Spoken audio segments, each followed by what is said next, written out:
लड़की को किडनैप करके इसको तेज धार नाइफ से काटने वाला होता है, लेकिन तभी वो देखता है कि लड़की ना तो डरी हुई है और ना ही रो रही है। ये देखकर किलर उससे भी बड़े चाकू से उसे काटने का सोचता है। इतने बड़े चाकू को देख लड़की हंसने लगती है, जिससे किलर उससे गुस्से में पूछता है कि तुम क्यों हंस रही हो, जिस पर लड़की किलर को कहती है कि तुम मुझे नहीं मार सकते क्योंकि मेरा बॉयफ्रेंड मुझे तुमसे बचा लेगा। इस लड़की का नाम दामिनी है, जो स्टेशन पर अपने बॉयफ्रेंड के आने का इंतजार कर रही है, लेकिन उसी टाइम एक किलर वहाँ आकर दामिनी के चेहरे पर स्प्रे मारकर उसे बेहोश कर देता है। लेकिन दामिनी के पूरी तरह से बेहोश होने से पहले वो मुस्कुराती है, क्योंकि उसने अपने ब्लाइंड बॉयफ्रेंड को उसी स्टेशन पर आते देख लिया था। लेकिन किलर जब देखता है कि वो बंदा अंधा है तो वो चुपके से दामिनी को उठाकर वहाँ से ले जाता है, जिससे गौतम को थोड़ा शक होता है और वो दामिनी को आवाज देता है। ऐसे ही थोड़ा इधर उधर ढूंढने पर उसे दामिनी की रिंग मिल जाती है, जिससे उसका शक यकीन में बदल जाता है कि उसकी गर्लफ्रेंड दामिनी किसी मुसीबत में है। अब आगे क्या होता है चलिए जानते हैं दोस्तों। तो कहानी की शुरुआत एक सुनसान जगह से होती है, जहाँ इस कहानी का साइको किलर एक लड़की को बिस्तर पर लिटाकर उसके हाथ पैर बांधकर बिना उससे बात किए उसका सर धड़ से अलग कर देता है। उसके बचे हुए शरीर को ले जाकर एक जगह पर रख देता है। सुबह यह मामला पुलिस तक पहुंचता है। पुलिस एक्शन में आती है और सारी फॉर्मेलिटीज को पूरा कर वहां से चली जाती है। इसी शहर में हमारा हीरो गौतम भी रहता है, जो देख नहीं सकता, मगर उसे दामिनी नाम की एक रेडियो जॉकी को सुनना काफी पसंद था और वो अक्सर उसका शो सुनता रहता था। दामिनी को सुनते सुनते गौतम को उससे प्यार हो गया था, लेकिन अभी तक ये सिर्फ वन साइडेड लव था। गौतम को अच्छी तरह से मालूम होता है कि कब किस समय दामिनी कहाँ जाने वाली है और आगे क्या करेगी, इसीलिए वो अपने दोस्त राजनायकम की मदद से उसको फॉलो करता रहता है। इसी दौरान दामिनी को फॉलो करते हुए वो एक शादी में पहुंच जाता है। गौतम गाना गाकर उसे इम्प्रेस करने की कोशिश भी करता है। थोड़ी देर में वो दामिनी को प्रपोज भी कर देता है, लेकिन दामिनी उसके प्रपोजल को शुरुआत में ठुकरा देती है। पर गौतम के काफी रिक्वेस्ट करने के बाद दामिनी उसे कहती है कि अच्छा ठीक है, कल मैं एक जगह पर जाने वाली हूँ, अगर तुम उस जगह का पता करके वहाँ मुझे मिल गए तो मैं तुम्हारे प्रपोजल को एक्सेप्ट कर लूंगी, साथ ही मान लूंगी कि तुम मुझसे सच्चा प्यार करते हो। साथ ही उसे हिंट देते हुए वो गौतम को कल का प्रोग्राम ध्यान से सुनने को बोलती है। अगले दिन गौतम पूरे ध्यान से रेडियो पर दामिनी का प्रोग्राम सुनता रहता है। दूसरी तरफ दामिनी रात के समय गौतम का एक रेलवे स्टेशन पर इंतजार कर रही थी, क्योंकि उसे पूरा भरोसा था कि गौतम जरूर आएगा। मगर काफी देर तक इंतजार करने के बाद भी गौतम नहीं आता और उसके बदले वो साइको किलर वहाँ आ जाता है, जो दामिनी के चेहरे पर स्प्रे करके उसे बेहोश कर देता है। लेकिन बेहोश होने से पहले दामिनी गौतम को वहाँ आते हुए देख लेती है और उसके चेहरे पर एक मुस्कुराहट आ जाती है। गौतम दामिनी के पास आते ही उसके परफ्यूम की खुशबू को सूंघ लेता है। गौतम दामिनी को आवाज लगाते हुए बेंच की तरफ बढ़ता जाता है, मगर दिमाग से शातिर साइको किलर बड़े ही शांति से दामिनी को अपने कंधे पर उठाकर गौतम के सामने से निकल जाता है। ये सीन सुनने में जितना अच्छा लग रहा है, उससे कई गुना ज्यादा ही बोन चिलिंग एक्सपीरियंस देने वाला है। खैर गौतम को लगता है कि यहाँ कुछ तो गड़बड़ है, इसलिए वो पुलिस को कॉल करके यहाँ बुला लेता है और जो हुआ वो बताते हुए कहता है कि दामिनी को उसी साइको किलर ने अगवा कर लिया है। वहीं वो साइको किलर दामिनी को एक जगह लाकर उसके हाथ पैर काटने को तैयार ही था कि तभी उसकी नजर दामिनी के चेहरे पर जाती है, जिस पर किसी प्रकार का कोई डर नहीं था, बल्कि वो उल्टा मुस्कुरा रही थी। किलर उससे पूछता है कि तुम मुस्कुरा क्यों रही हो और तुम्हारे चेहरे पर कोई डर क्यों नहीं है। दामिनी उसे बताती है कि आज से ठीक 7 दिन बाद मेरा जन्मदिन है और मेरे जन्मदिन तक अगर मैं गौतम तक नहीं पहुंच पाई तो वो मुझे कहीं से भी ढूंढ निकालेगा। ये सब सुनकर किलर दामिनी को नहीं मारता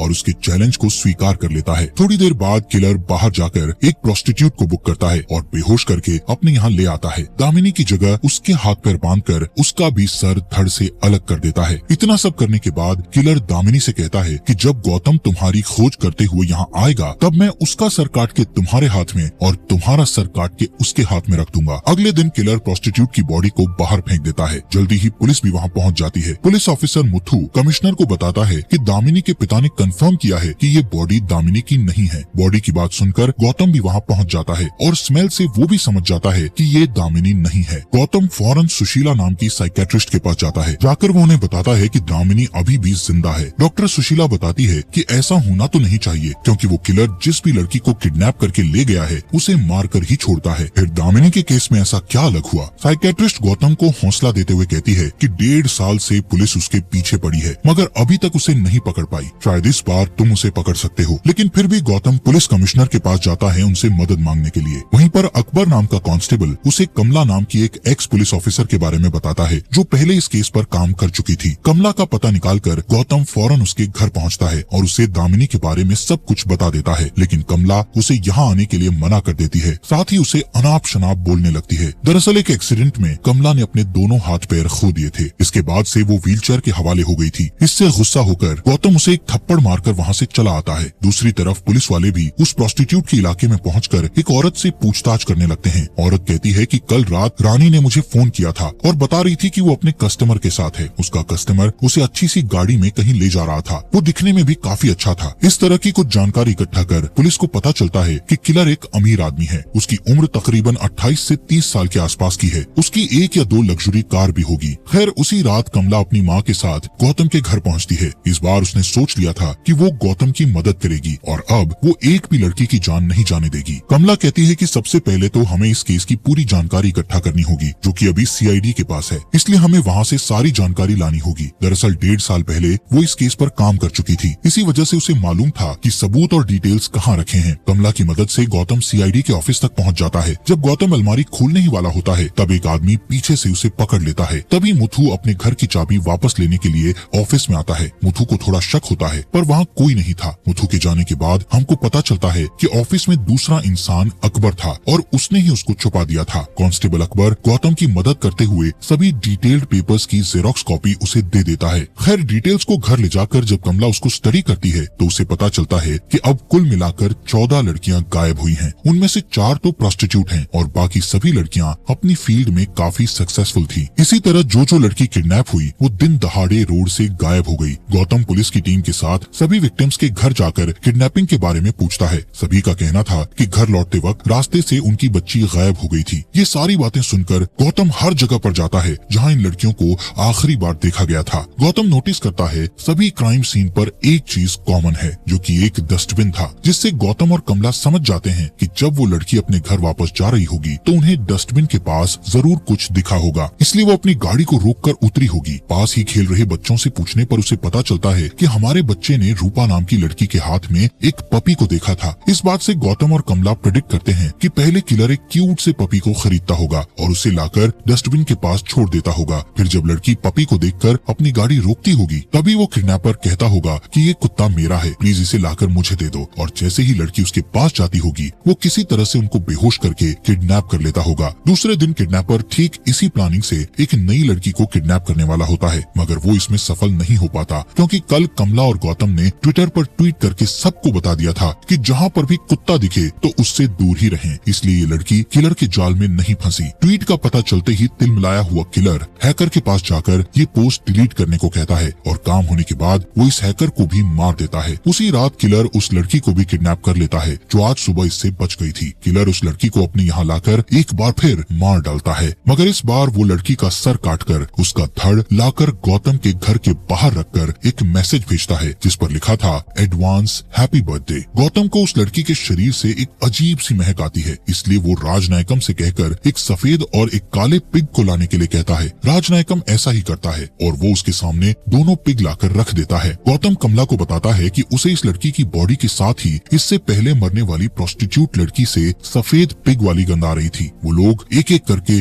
सभी पिग फार्म पर जाकर खोजबीन करने लगते हैं, मगर कोई भी पिग फार्म में उनको ऐसा यंग मालिक दिखाई नहीं देता जो किलर के हुलिये के साथ मैच होता हो। इसी दौरान मुथु को ये बात पता चल जाती है कि गौतम और उसकी टीम पिग फार्म जाकर पूछताछ कर रहे हैं, क्योंकि मुथु ने एक आदमी को गौतम के पीछे लगा रखा था। मुथु ऐसे ही एक पिग फार्म पर जाता है और इत्तेफाक से एक फार्म का मालिक वही किलर होता है जिसे ये अभी तक खोज रहे थे। पुलिस को अपने यहाँ देख किलर घबरा जाता है और पुलिस वाले को इंजेक्शन लगाकर बेहोश कर देता है। इसके बाद हम पुलिस वाले को उसके कमरे में बंद देखते हैं जिसमें किलर अपने सभी कारनामों को अंजाम दिया करता था। जब वो किलर वहाँ पर नहीं होता, दामिनी उसको होश में लाकर उसे यहाँ से भागने को कहती है, लेकिन मुथु कहता है कि मुझसे नहीं हो पाएगा। थोड़ी देर में वो साइको किलर मुथु के पास आकर उसे भी मार डालता है। इसी तरह सभी पिग फार्म की जांच करने पर गौतम और उसकी टीम के हाथ कोई सबूत नहीं लगता, लेकिन कमला को पूरा भरोसा था कि किलर इन्हीं में से किसी एक पिग फार्म में मौजूद होगा। नतीजे ना मिलने पर बेचारा गौतम काफी दुखी होता है और फैसला करता है कि आज रात वो घर पर अकेला रहेगा। थोड़ी देर बाद साइको किलर की गाड़ी वहाँ आ जाती है। गौतम समझ जाता है कि ये किलर की गाड़ी है, इसलिए वो जानबूझकर अपने घर से बाहर निकलकर अपने हाथ में एक कैक्टस का पौधा लेकर गाड़ी के पास जाता है। वहीं दूर खड़ा राजनायकम अपनी गाड़ी से किलर की गाड़ी को फॉलो करने लगता है।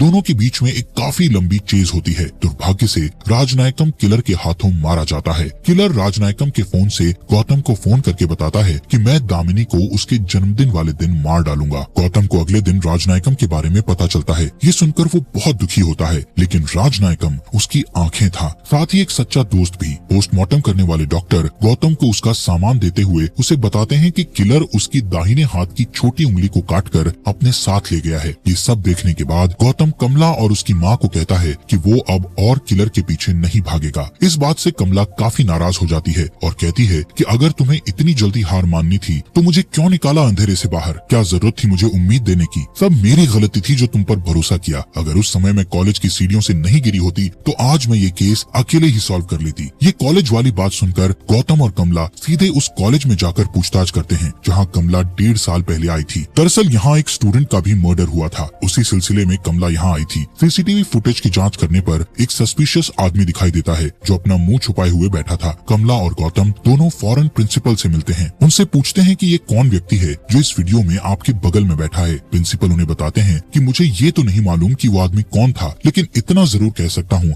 कि वो एक लेफ्ट हैंडेड था, क्योंकि उसने मेरे यहाँ पॉपकॉर्न भी बाएं हाथ से लिया था। साथ ही पूरे फंक्शन के दौरान उसका दायां हाथ उसकी पॉकेट में ही था। ये सब जानकर गौतम के दिमाग में एक बात अचानक से स्ट्राइक करती है और वो फौरन ही जाकर राजनायकम के सामान की जांच करता है। इससे उसे क्लियर हो जाता है कि किलर की दाहिने हाथ में छोटी उंगली नहीं है। दरअसल ये सुराग था जो गौतम का दोस्त उसके लिए छोड़कर गया था। जब किलर गौतम के घर आया था तभी गौतम ने उसकी गाड़ी का माप ले लिया था। इसी की मदद से वो अलग अलग कार बनाने वाली कंपनियों में पूछताछ करता है और आखिरकार उन्हें सफलता मिल जाती है। एक कार कंपनी वाला बताता है कि ठीक आपके बताए अनुसार अंगुलीमाल नाम का एक आदमी है जिसके नाम एक होटल है और एक पिग फार्म भी है। किलर का पता कर कमला और गौतम उसी पिग फार्म पर जाते हैं, मगर वहाँ उन्हें पता चलता है कि अंगुलीमाल अभी बाहर गया है। इसी मौके का फायदा उठाकर गौतम उसके ऑफिस की छानबीन करने लगता है। इसी खोज पड़ताल में गौतम को एक मैप मिलता है जो लाकर वो कमला को दिखाता है। यहाँ से सीन शिफ्ट होता है और हम एक बार फिर दामिनी को देखते हैं इस बंद कोठरी में। दामिनी को एक औरत दिखती है जो कई सालों से यहाँ कैद है। दामिनी के पूछने पर वो बताती है कि मेरा नाम रेचल है। रेचल अंगुलीमाल की टीचर थी। अंगुलीमाल एक अनाथालय में बड़ा हुआ था। बचपन में रेचल ने किलर को सजा दी थी, उसी का बदला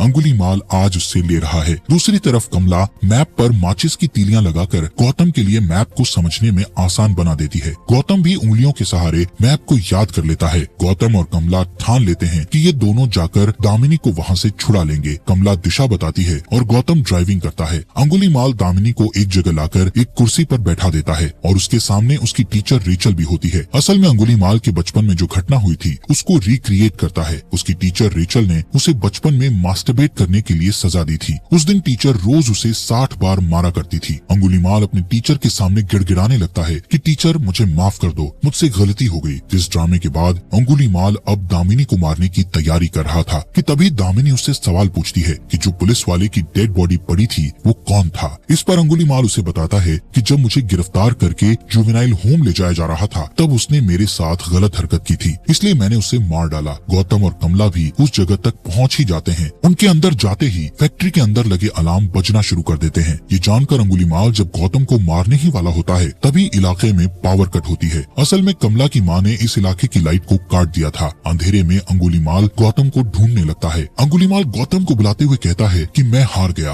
और तुम जीत गए, या तो मैं तुम्हें मारूंगा या तुम मुझे मार दो। तभी गौतम सामने आता है और अंगुलीमाल उसके पेट में छुरा मारकर उसे घायल कर देता है। गौतम भी बिजली का झटका देकर अंगुलीमाल को बेहोश कर देता है। बेहोश होते ही गौतम उसके हाथ जंजीरों से बांध देता है। उसके बाद गौतम दामिनी को ढूंढकर उसके हाथ पैर खोल देता है और जब ये दोनों यहाँ से भाग रहे होते हैं तब अंगुलीमाल जोर जोर से चिल्लाता है कि टीचर प्लीज मुझे अकेला छोड़कर मत जाओ, मैं अकेला नहीं रहना चाहता हूँ। ये सब सुन दामिनी चाबी लेकर उसकी तरफ फेंक देती है। जब अंगुलीमाल चाबी लेने के लिए आगे बढ़ता है तो उसकी टीचर रेचल चाबी को उठाकर निगल लेती है। अंगुलीमाल उसके पास जाकर उसका पेट फाड़कर खुद को जंजीरों से आजाद कर लेता है। जब तक वो भागकर बाहर आता तब तक दामिनी, गौतम और कमला वहाँ से जा चुके थे। दूसरे दिन पुलिस दामिनी को प्रेस के सामने बैठा देती है। दामिनी से पूछने पर वो अपना बयान देती है कि मुझे उस व्यक्ति में कोई साइको किलर नहीं दिखा, बल्कि मुझे तो एक छोटा बच्चा दिखा जिसे सबने अकेला छोड़ दिया था और उसके अकेलेपन का फायदा उठाया गया। अगर मैं ही उसकी माँ या बहन होती तो शायद उसे इतना प्यार मिलता कि वो कभी साइको किलर नहीं बनता। इस तरह से वो अपनी सिंपैथी शो करती है। ये इंटरव्यू अंगुलीमाल भी देख रहा था। वो समझ जाता है कि अब जाकर किसी ने उसे समझा है, किसी ने मुझे प्यार की नजरों से देखा।